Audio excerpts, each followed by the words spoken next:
Please start your topic and try to cut it short by at least 1 minute. We are this is my request. We are running short of time, so try to finish it within the stipulated time. Thank you. You can start now.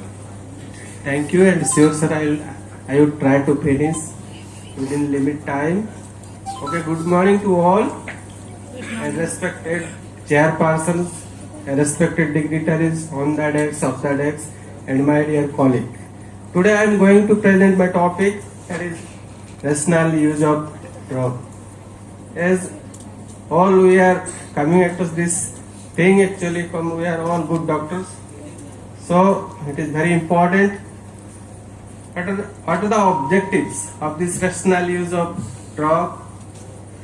What are the learning objectives? Like definitions, goals of rational use. What is irrational prescription? What are the type of irrational prescription? What are the regions of irrational prescription? What are the irrationalities in prescription which we are daily seeing so many patients? What are the factors promoting rational use of drugs? What are the steps to improve rational use of drugs? What are the key interventions to promote rational use of drugs by the WHO? And at last my conclusion. Why this rational use of medicine? Why I choose? Because of this ineffective treatment, increased financial burden on the people and also to the government, waste of resources, adverse effect of drugs, and very important antibiotic resistance. For that reason I choose the topic rational use of drugs.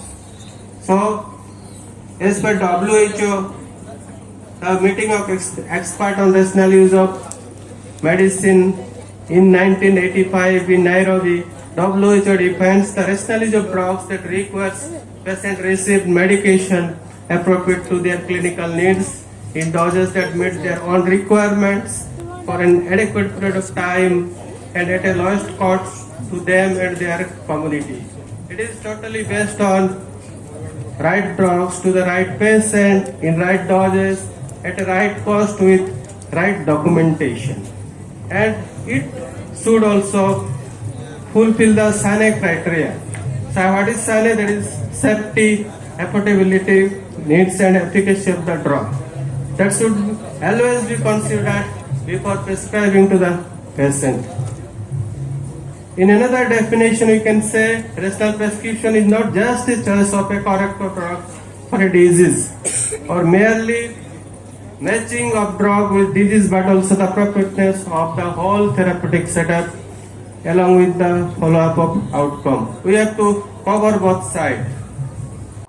Dosage schedule, route of administration, and duration of treatment according to the specific feature of the patient.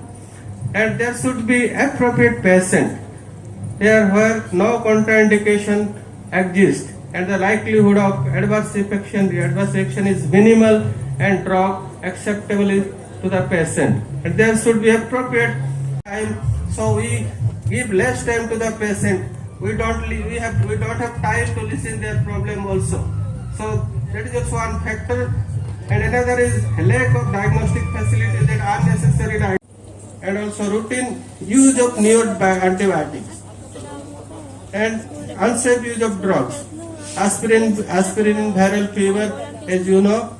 Why it is important? If you give aspirin in viral fever, very important reaction, that is Rice syndrome, that causes that damage to the liver. So drug explosion in the market, large number of drugs are available, so that is also one factor.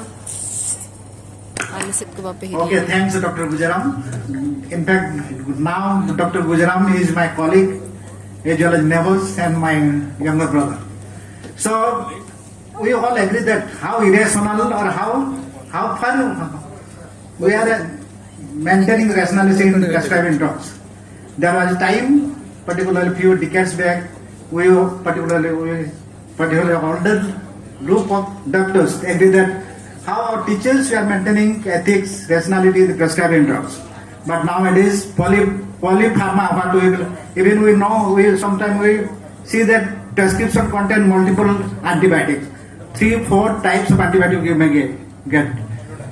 And many factors operate to make us irrationality, particularly one is lack of information, one is the particularly from the pharmaceutical one, but this the manufacturers, and but ultimately patients are the sufferers.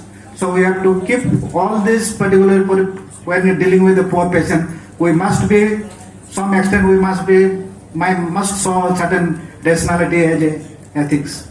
So in fact, this is the really fit topic in this present scenario. Thank you, Dr. Gujaram.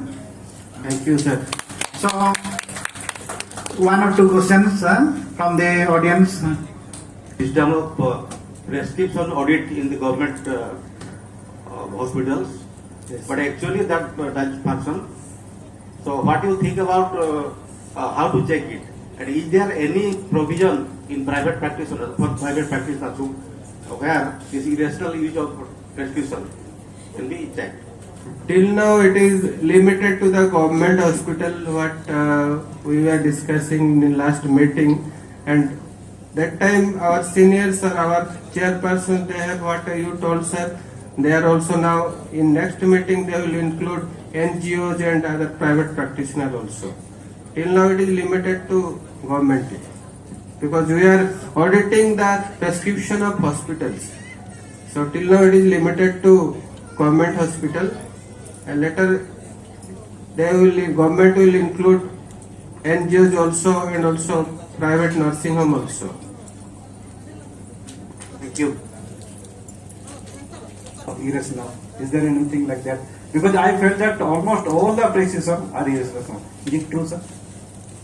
As per data, I didn't find such a report. But what book has suggested, recent books, data, this is all are maintaining by WHO. So they are till now, I have not seen a specific report because here this is it has seen it is totally dominated by Pharma. Right. Sir, second challenge, what you mentioned about this prescription of Oclomag. So since I pass out, I used to write Oclomag in diarrhea. That is right. So, sir, in as I remember, 5-7 years back, government has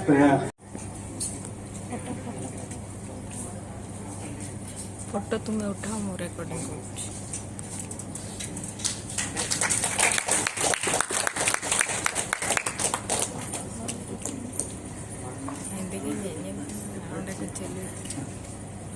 Thank you very much.